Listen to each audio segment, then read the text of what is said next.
దేవుని యొక్క పరిశుద్ధ నామానికి మహిమ ఘనత ప్రభావములు కలుగును గాక.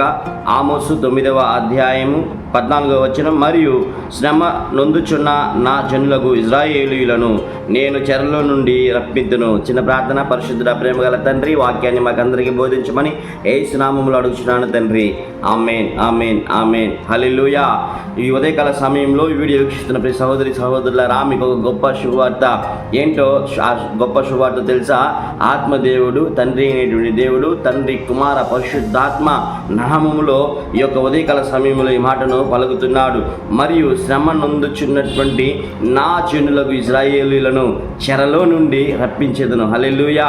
ఎందుకు ఈ చెర అంటే, దేవుని మాటకు అవిధేయతులై దేవుని మాటను పెడచెవుడని పెట్టినటువంటి తన జనులకు ఇజ్రాయేలు వారిని అషూరు వారి చేతికి, బాబిలోన్ వారి చేతికి దేవుడు వారిని అప్పగించి శ్రమకు అప్పగించినటువంటి దేవుడు ఈరోజు వారిని విడిపించడానికి సమర్థుడై ఉన్నాడు. హల్లెలూయా.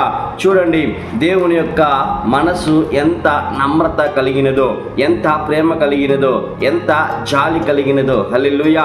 జాలి గల దైవము ఈరోజు ఇజ్రాయేలు జనాంగాన్ని చెరలో నుండి శ్రమ పడుతున్న వారిని విడిపించినట్టే నిన్ను కూడా విడిపించుటకు సమర్థుడై ఉన్నాడు. హల్లెలూయా. దేని ద్వారా నీవు దేవుని కోపానికి, ఉగ్రతకు పాలై ఉన్నావో నీకే తెలిసై ఉంటుంది.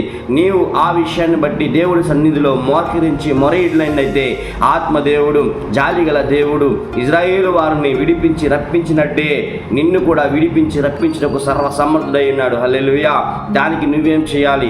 చెరలో ఉన్నటువంటి నీవు, శ్రమ పడుతున్నటువంటి నీవు, బాధపడుతున్నటువంటి నీవు, దిగులుతో కూర్చొని ఉన్నటువంటి నీవు, అంగలారుస్తున్నటువంటి నీవు, నిందలను అనుభవిస్తున్నటువంటి నీవు ఏం చేయాలో తెలుసా?